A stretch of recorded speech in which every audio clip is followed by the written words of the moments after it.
વિધાનસભા ઉપાધ્યક્ષ માટે ચૂંટણી યોજાશે। કોંગ્રેસ તરફથી શૈલેષ પરમાર ઉમેદવારી નોંધાવવાના છે, તો ભાજપ તરફથી પૂર્ણેશ મોદીએ નોંધાવી છે ઉમેદવારી। પાર્ટીએ મને ફોર્મ ભરવા આદેશ કર્યો છે તેવું જણાવ્યું છે શૈલેષ પરમારે। 16મી ફેબ્રુઆરીએ આ ઉપાધ્યક્ષ માટેની જે ચૂંટણી છે તે યોજાવાની છે। ભાજપ તરફથી પૂર્ણેશ મોદીએ આજે ઉમેદવારી છે તે નોંધાવી છે। અને સાથે જ વાત કરીએ તો અહીં કોંગ્રેસ તરફથી છે શૈલેષ પરમાર, તેમનું નામ સામે આવ્યું છે। 16મીએ આજે ચૂંટણી છે તે યોજાવાની છે। 16મી ફેબ્રુઆરી યોજાવાની છે ઉપાધ્યક્ષ માટેની આજે ચૂંટણી છે તે યોજાશે। વાત કરીએ કોંગ્રેસ તરફથી શૈલેષ પરમાર છે તેઓ ઉમેદવારી નોંધાવવાના છે અને ભાજપ તરફથી પૂર્ણેશ મોદીએ ઉમેદવારી છે તે નોંધાવી છે। તો 16મી ફેબ્રુઆરી આજે ચૂંટણી છે તે યોજાવાની છે। સાથે વાત કરીએ તો આજે ફોર્મ છે તે ભરવામાં આવ્યા છે, ઉમેદવારી પત્રો છે તે ભરવામાં આવ્યા છે। વિધાનસભા ઉપાધ્યક્ષ માટેની જે ચૂંટણી છે 16મી ફેબ્રુઆરી યોજાવાની છે, તેના માટે આજે જે ફોર્મ છે તે ભરવામાં આવ્યા છે। કોંગ્રેસ પાર્ટીએ નક્કી કર્યું છે કે ગુજરાત વિધાનસભામાં ઉપાધ્યક્ષનું પદ છે એ વિપક્ષ તરીકે કોંગ્રેસ પાર્ટીને મળવું જોઈએ। કોંગ્રેસના હાઈકમાન્ડે ફોર્મ ભરવાનો મને આદેશ કર્યો છે અને આજે હું વિધાનસભામાં 5 ટર્મથી ધારાસભ્ય તરીકે ચૂંટાઉં છું। વિધાનસભામાં 2017ના શ્રેષ્ઠ ધારાસભ્ય તરીકેનો મને એવોર્ડ પણ મળેલો છે। યુવાન છું, એક દલિત સમાજમાંથી આવું છું, એટલે કોંગ્રેસ પાર્ટીએ મને આદેશ કર્યો છે અને આજે હું ઉપાધ્યક્ષનું ફોર્મ ભરવા જઈ રહ્યો છું। જાણકારી માટે ગૌતમ જોડાઈ ગયા છે મારી સાથે। ગૌતમ, ઉપાધ્યક્ષની ચૂંટણી 16મી થવાની છે, આજે ફોર્મ ભરાયા છે, જાણકારી શું છે આ મામલે વધુ? જી બિલકુલ, વિધાનસભાના ઉપાધ્યક્ષ પદે જેઠા ભરવાડ જે છે તે હતા અને તેમના સ્થાને હવે તેમણે રાજીનામું આપ્યું છે, એટલે કે આ બેઠક ખાલી પડી છે। ત્યારે હવે તેમના સ્થાને કોણ ઉમેદવારી નોંધાવશે તે પ્રકારની વાત છે, જ્યાં કે ભારતીય જનતા પાર્ટી તરફથી પૂર્ણેશ મોદીને જવાબદારી સોંપવામાં આવી છે, એટલે કે પૂર્ણેશ મોદીને ટેલિફોનિક જાણ કરી દેવામાં આવી છે। ટેલિફોનિક જાણ કરી અને તેમને ફોર્મ ભરવા માટેનું કહેવામાં આવ્યું છે। પરંતુ આ પક્ષે કોંગ્રેસની વાત કરીએ તો કોંગ્રેસ પણ એ જ રીતે પોતાનું ફોર્મ ફિલઅપ કરવા માટેની પ્રયાસ જે છે તે કરી રહ્યું છે, એટલે કે કોંગ્રેસ જે છે તે પોતે પણ ફોર્મ ભરશે। શૈલેષ પરમાર જે છે એ દાણી લીમડાના ધારાસભ્ય જે છે તેઓ પણ ફોર્મ ફિલઅપ કરવા જઈ રહ્યા છે, એટલે કે આ રસાકસી ભરેલો જંગ જે છે તે જોવા મળવાનો છે। પરંતુ સંખ્યાબળની દ્રષ્ટિએ જોઈએ તો ભારતીય જનતા પાર્ટીના ઉપાધ્યક્ષ નિશ્ચિત જોવામાં આવી રહ્યા છે। 162 જેટલી જે બેઠકો જે છે તે ભારતીય જનતા પાર્ટી પાસે છે, એટલે કે 162 જેટલા વોટ જે છે તે સીધા ભારતીય જનતા પાર્ટીને મળશે। સામા પક્ષે કોંગ્રેસની વાત કરીએ તો અપક્ષ સહિતની જે ખાલી બેઠકોની વાત કરીએ તો તેમના ફાળે 13 બેઠકો તેમને મળી છે અને અન્ય અપક્ષો જે છે તે તેમને સમર્થન કરે છે કે કેમ તે ઉપર પણ પ્રશ્ન જોવા મળી રહ્યો છે। પરંતુ હાલ તો ભારતીય જનતા પાર્ટી તરફથી પૂર્ણેશ મોદીએ નામાંકન પત્ર ઉપાધ્યક્ષ તરીકે ભર્યું છે અને તેમને નામ પર નિશ્ચિત મોહર વાગી શકે છે, જ્યારે કોંગ્રેસમાંથી શૈલેષ પરમારે આ ઉપાધ્યક્ષ પદેથી નામાંકન પત્ર ભર્યું છે। મહત્વનું એ છે કે 5 ટર્મથી પણ વધારે શૈલેષ પરમાર જે છે તે પ્રતિનિધિત્વ કરી રહ્યા છે કોંગ્રેસમાં અને 5 ટર્મથી પણ વધારે ધારાસભ્ય તરીકેના પદ માટેનું અમારે એક સિનિયર કર્મઠ અનેક સંગઠનાત્મક અને ગવર્મેન્ટની વ્યવસ્થાઓમાં મંત્રી તરીકે, અલગ અલગ કમિટીઓમાં, વિધાનસભામાં ધારાસભ્ય તરીકે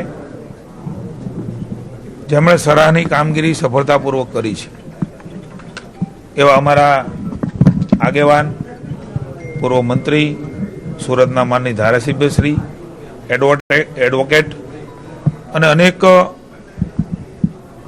એમની પાસે વિઝન સાથે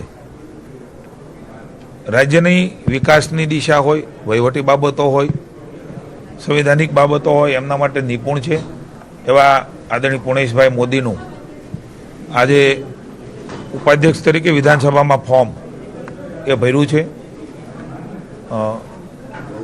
જેમને ટેકો અમારા રાજેન્દ્રભાઈ ધારાસભ્ય શ્રી કડીએ આપ્યો છે। પાર્ટીની વ્યવસ્થા મુજબ માનનીય મુખ્યમંત્રી ભૂપેન્દ્રભાઈ પટેલ, નાયબ મુખ્યમંત્રી ભાઈ હર્ષભાઈ, અમારા પ્રદેશ ભારતીય જનતા પાર્ટીના અધ્યક્ષ આદરણીય જગદીશભાઈ વિશ્વકર્મા અને અમારું શીર્ષ નેતૃત્વના સૂચના અનુસાર આજે માનનીય પૂર્ણેશભાઈ મોદીનું ઉપાધ્યક્ષ તરીકેનું ફોર્મ આ ગૌરવવંતી વિધાનસભામાં ભર્યું છે અને મને ખૂબ ખુશી છે કે એક એવા સિનિયર લીડર આવનારા દિવસોમાં ઉપાધ્યક્ષ તરીકે માનની શંકરભાઈના સાથી તરીકે, એમના અધ્યક્ષ નીચે ઉપાધ્યક્ષ તરીકે સુપેરે વિધાનસભાની કાર્યવાહી એ તમામ આ કાર્યવાહી પૂર્ણ થયા બાદ સંભાળશે. આજે અમે એનું ફોર્મ ભર્યું છે અને અમને આનંદ છે પાર્ટીને અને સરકારને એક એવા સિનિયર લીડર, એક વિઝનરી આગેવાન એ વિધાનસભાના ઉપાધ્યક્ષ થવા જઈ રહ્યા છે. વિધાનસભાની પ્રણાલી છે. પહેલી વાત તો હું જો ખોટી રીતે એવો શબ્દ પ્રયોગ કર્યો હોય તો હું રાજનીતિમાં વાત કરવા નહોતો માંગતો, પણ ખોટી રીતે એ શબ્દ પ્રયોગ બરાબર નથી. રાજ્યની જનતાએ જેમને વિપક્ષનું પણ પદ ન મળે એટલી સંખ્યામાં ચૂંટ્યા છે.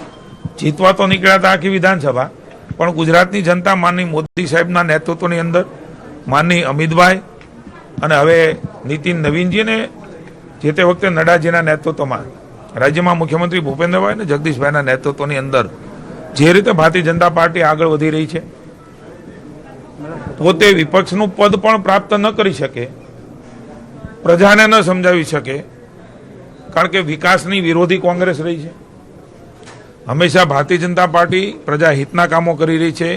એવા સંજોગોમાં ખોટી રીતે કહેવું, બંધારણીય જે વ્યવસ્થાઓ છે, બંધારણીય વ્યવસ્થાઓમાં ભૂતકાળમાં પણ આપણે જોયું છે કે આ પદ સુધી ન પહોંચીને પ્રજાને પણ વિશ્વાસ નહીં જીતી શકનાર કોંગ્રેસ એ હંમેશા ખોટી વાત. આપ જાણો છો કે જે પ્રકારે સંખ્યા છે એ સંખ્યામાં કોઈ સંજોગોમાં એ કોઈ રીતે અમારા પુણેશભાઈએ ફોર્મ ભર્યું છે એમાં પહોંચી શકે એમ નથી.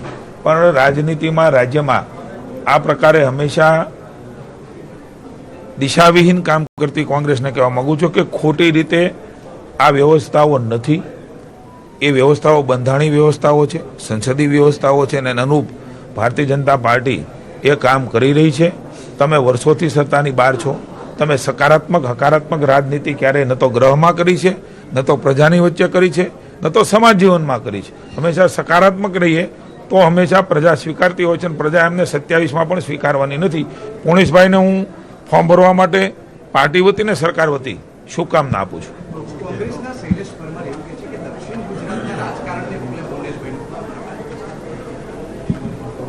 પુણેશભાઈ રાજ્યના નેતા છે અને અમારી રાજનીતિ કરવા માટે કોંગ્રેસને કોઈ અમે અધિકારો આપ્યા નથી.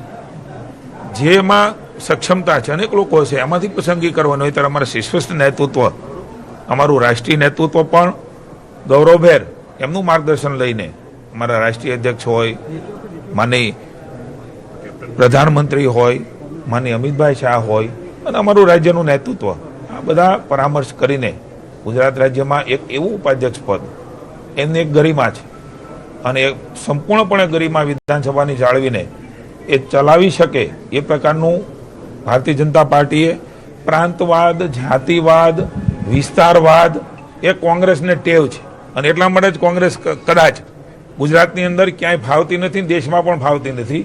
અમે એ બધા જ વાદોથી બહાર નીકળીને રાષ્ટ્રવાદમાં માનીએ છીએ. Thank you.